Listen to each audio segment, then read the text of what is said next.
In April 2021, James had $340,000 in crypto. It had taken him 5 years to build it. It took 7 days to lose all of it. He was 34 years old, and he watched every dollar disappear in real time. He was not reckless. He was not a fool. He was a software engineer who had studied the market for 5 years. He thought he understood it. The market didn't care what he thought. This is not a story about crypto. It is a story about what happens when a man puts everything he has, money, time, identity, marriage, into a single screen. And the screen goes dark. James discovered Bitcoin in 2016. He was 29, working as a software engineer, making good money, but never feeling ahead. Crypto felt like the answer to a question he hadn't known how to ask. He invested $5,000. His first week, it went to $6,200. He told nobody. He sat with that number and felt something he hadn't felt before, like the future was suddenly negotiable. He studied obsessively, white papers, forums, developer communities. He learned to read charts, to understand market cycles. For 2 years, he invested carefully, only what he could afford to lose. By 2019, he had $40,000 in crypto. He married Sarah that year. He told her he had investments. He didn't tell her how much. She didn't ask. That was the first gap. The 2020 bull run changed everything. His $40,000 became $180,000 in 8 months. He sat at his desk after work every night watching the numbers. Sarah thought he was working late. He started trading more actively, not just holding leveraged positions. 5 times leverage, 10 times. The gains were extraordinary. The risk was existential. He focused on the gains. By early 2021, the portfolio hit $340,000. He took a screenshot. He looked at it every day. He showed nobody, not Sarah, not his friends. This was his, entirely his. He had been at his engineering job for 7 years. In January 2021, he resigned. He told Sarah it was time for a change. He didn't tell her he planned to trade full-time. Sarah thought he was taking time to find a new job. He was at his screens 18 hours a day, trading, watching, calculating.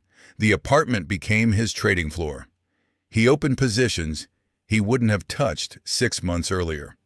The bull market had made him feel invincible. Invincibility is the most expensive feeling in any market. In March 2021, he told Sarah they should think about buying a house. He said he had the down payment covered. She was excited. She started looking at listings. The week began on a Monday in April. A tweet from Elon Musk about energy usage sent Bitcoin down 8%. James watched his leveraged positions absorb the hit. He didn't close them. He added more. By Monday evening, he was down $40,000 on paper. He told himself it was temporary. He had seen worse. He ordered food delivery and stayed at his screens. Tuesday, the market dropped further. China announced a crypto mining ban. James had not factored geopolitical risk into his positions. Almost nobody had. He was down $90,000 by Tuesday night. He didn't sleep. He sat at his screens and watched Asian markets open. He was looking for signs of recovery. He was looking for permission to stay in. Sarah woke at 3 a.m. and found him at his desk. She asked if he was okay. He said yes. She stood in the doorway for a moment, then went back to bed. She knew something was wrong. She didn't know what. Wednesday. He made a decision that defined the week. He moved $80,000 from their joint savings account into his trading account. Sarah didn't have notifications set up for that account. He knew that. He used the $80,000 to open new leverage positions. He was averaging down, buying more as the price fell to lower his average cost. It is a legitimate strategy.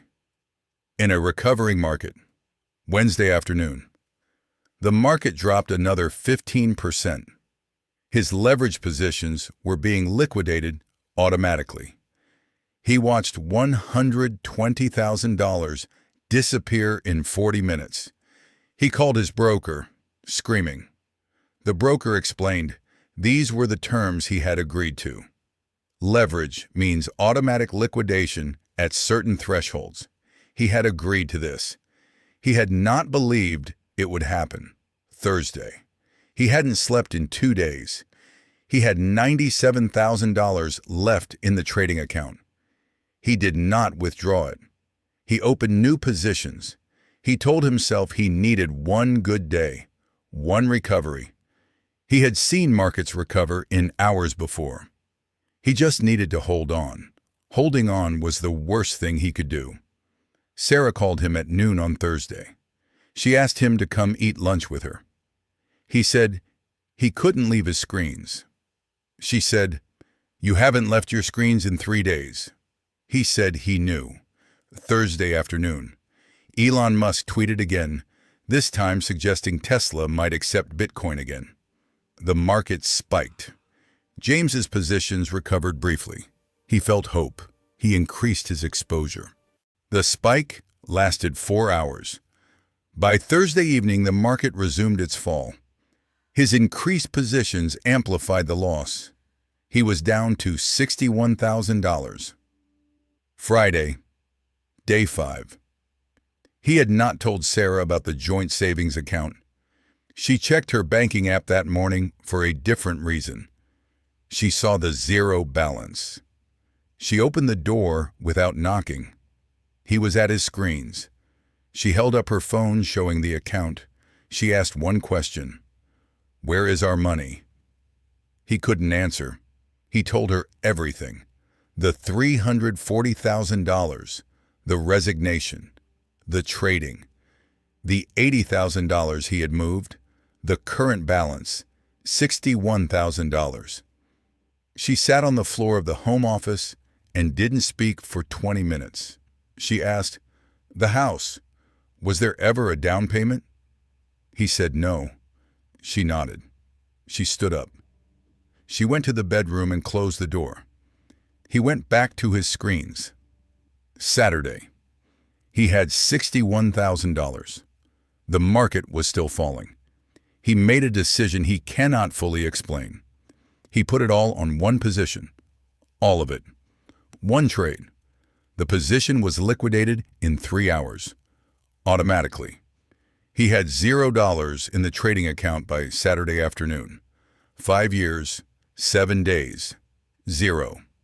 He turned off the screens for the first time in 7 days. The room went dark. He sat in the dark for a long time. He didn't know what to do without a screen in front of him. Sarah came out of the bedroom that evening. She didn't ask about the trading. She asked, "Are you okay?" He said no. It was the most honest thing he had said in months. He had no income, no savings, $340,000 gone, their joint account empty. He had resigned his job 4 months ago. He had no plan. He called his former employer on Monday, asked if there was any chance of returning. His old manager said he would ask. It took 2 weeks. The answer was yes, at a lower salary. He accepted immediately. Sarah did not leave immediately. She said she needed to understand what had happened before she made any decisions. She started going through every account, every statement, every transaction. She needed the full picture. The full picture took 3 days to assemble. In 5 years of trading, James had made $340,000. In 7 days, he had lost $340,000 plus $80,000 of their joint savings.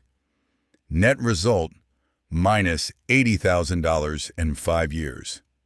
He went back to work. He sat at his old desk. His colleagues welcomed him back carefully. They didn't know the details, just that he had returned. He was grateful for the normalcy of a task, a deadline, a salary. He deleted every crypto app from his phone, his trading platform, the price trackers, the forums, all of it. It took 40 minutes. He kept looking at the screen expecting to feel something. He felt nothing. That worried him more. Sarah stayed. She said 3 things. She needed complete financial transparency going forward. She needed him to speak to someone professionally, and she needed time. He agreed to all 3. He began therapy. The therapist asked him in the second session, "When you were watching the charts fall, what were you feeling?" He thought about it. He said, "Alive. I felt more alive than I had in years." The therapist wrote that down. He understood something in that therapy room. He had not been trading for money. He had been trading for feeling. The money was just how the feeling was measured. The therapist diagnosed him with a gambling disorder. Not crypto addiction, gambling disorder. The asset class was irrelevant. The behavior was the diagnosis. James and Sarah spent 18 months rebuilding, not just financially. That was simple compared to the other thing. The other thing was trust. Trust doesn't have a repayment schedule. He gave Sarah complete access to every account. He installed an app that sent her notifications for any transaction over $50. This was his idea. She didn't ask for it. He checks crypto prices sometimes. He notices the impulse. He doesn't open the app. He calls it the itch. He says the itch never fully goes away. You just get better at not scratching. He and Sarah bought a house 18 months after the collapse, smaller than the one she had been looking at listings for. A real down payment this time. Save slowly. Every dollar accounted for. He still works as a software engineer. He got a raise last year. He puts 15% of every paycheck into an index fund. He does not look at it daily. He checks it quarterly, on purpose. He spoke at a financial recovery group once. He told them, "I thought I was smarter than the market. The market didn't know I existed." That's the whole story. Sarah said something to him a year after the collapse. She said, "The money I could have forgiven faster. What took longer was realizing I didn't know you as well as I thought I did." He said, "Neither did I." James lost $340,000 in crypto in 1 week. He lost 5 years of work. He almost lost his marriage. He did not lose his marriage. He is 36 now. He says the worst week of his life taught him one thing. The screen was never real. The people were always real. He just had it backwards.